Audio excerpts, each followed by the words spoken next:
लिखा हुआ है उसको देखकर चौंक गए ना? जी हाँ, यह बिल्कुल सच है, क्योंकि हम हर दिन किसी ना किसी को बधाई देते रहते हैं। जैसे जन्म दिवस की हार्दिक शुभकामनाएं, जन्मदिन की बधाई हो, हैप्पी बर्थडे, ये सब गलत है।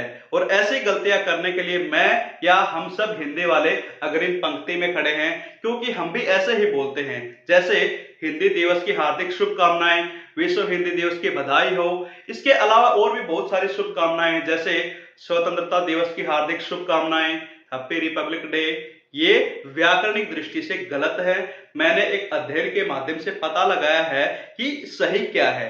आज हम इस वीडियो में जानेंगे कि आज तक जो गलतियां करते आए हैं उनका समाधान क्या है। वीडियो को अंत तक जरूर देखना है, अच्छे से बारीकी से समझना है एक एक बात को जो मैं आपको बताऊंगा। और वीडियो के अंत में मैं आपके लिए एक ऐसा सवाल छोड़ के जाऊंगा जिसका जवाब आपको कमेंट बॉक्स में जरूर देना है।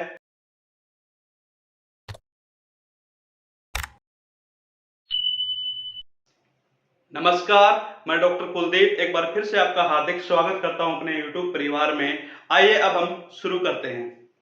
अब आपको मेरी एक एक बात ध्यान से सुननी और समझनी है। जैसे किसी व्यक्ति का जन्म 16 मई 1990 सोमवार को हुआ। 16 मई 1990 सोमवार को हुआ। अब आप 2023 में उसको बधाई देते हो तो क्या बोलते हो? हैप्पी बर्थडे या फिर जन्म दिवस की हार्दिक शुभकामनाएं। यही हम गलतियां कर रहे हैं और इसी का समाधान करने के लिए मैं ये वीडियो बना रहा हूं। आप ये देखो, 16 मई 2023, क्या इस दिन सोमवार होगा? नहीं होगा, क्योंकि बहुत कम ऐसे मौके आते हैं कि 16 मई 1990 को सोमवार था तो आगे भी किसी वर्ष में सोमवार होगा। यहां हम गलतियां करते हैं। हमारे जो दिन हैं, जैसे हम बोलते हैं ना जन्म दिवस या जन्मदिन, ये दिन है वो यही तो है, ये नहीं है 16 मई, ये है दिन। जैसे हिंदी में सोमवार, मंगलवार, बुधवार, वीरवार, शुक्रवार, शनिवार और रविवार। इसी प्रकार से अंग्रेजी में क्या बोलते हैं? Happy birthday. तो अंग्रेजी में क्या होते हैं ये? जैसे मंडे, ट्यूसडे, वेडनेसडे, इसी प्रकार से अंग्रेजी में चलते हैं। तो आप ये देखो, अंग्रेजी में आप यहां बोलोगे हैप्पी बर्थडे, हैप्पी बर्थडे। तो आप ये देखो, 16 मई को क्या मंडे था? ये वाला डे नहीं मिलेगा। 16 मई 1990 मंडे सोमवार है, 16 मई 2023 को सोमवार मंडे आपको नहीं मिलने वाला। तो इस प्रकार से जो हम गलतियां करते हैं, हैप्पी बर्थडे, जन्म दिवस की हार्दिक शुभकामनाएं, ये सब गलत है। और इसी का समाधान करने के लिए मैं ये वीडियो बना रहा हूं। और इसका समाधान यही है, अगर आप किसी को जैसे 2023 में, 24 में, 25 में आगे बधाई दे रहे हो जन्म दिवस की, तो आप वहां बोलो जन्म तिथि की हार्दिक शुभकामनाएं। क्योंकि सोमवार, मंगलवार, बुधवार ये बदल सकते हैं, आपकी जो 16 मई है ये नहीं बदलने वाली, और ये होती है आपकी तिथि या तारीख। तो आप यहां बोल सकते हो जन्म तिथि की बधाई। इसी प्रकार से अंग्रेजी में आप बोलना चाहते हो तो आप यहां बोलो हैप्पी बर्थडे। आपको बर्थडे की जगह पे डेट बोलना है, क्योंकि किसी भी फॉर्म को आप अप्लाई करते हो तो आपने देखा होगा वहां आपसे फिल करवाया जाता है DOB। इसकी फुल फॉर्म होती है date of birth, day of birth नहीं होता। अब आपको समझ में आ गया होगा, जो अब तक हम गलतियां करते आ रहे थे, किसी को भी बधाई देते समय जैसे जन्म दिवस या बर्थडे बोलते थे, वो डे नहीं होता है। क्योंकि डे हर बार आपका, जैसे कोई भी किसी भी वार को किसी भी व्यक्ति का जन्म हुआ है, अगली बार जब अगले साल में आप उसको बधाई दे रहे हो, जरूरी नहीं है कि वही दिन आपको मिले।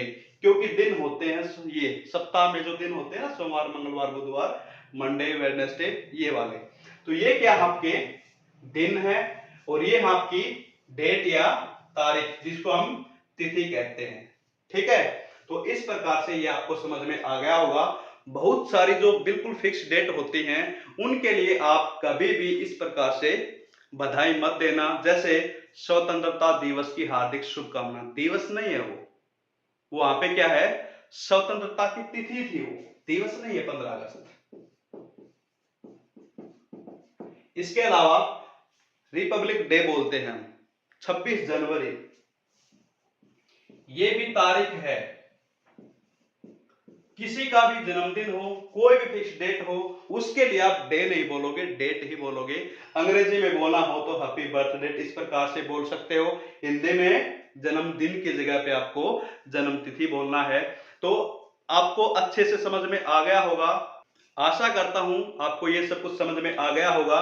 जो भी हम बचपन से अब तक गलतियां करते आ रहे थे, उनका समाधान हो गया होगा।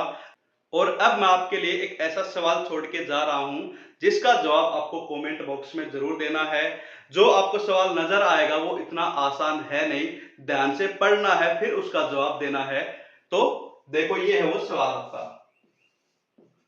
अंग्रेजी में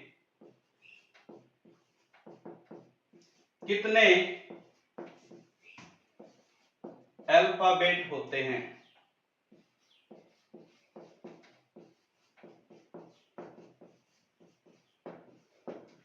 ऑप्शन भी मैं आपको बता के जा रहा हूं। पहला ऑप्शन है 1, दूसरा है 26, तीसरा है इनमें से कोई नहीं,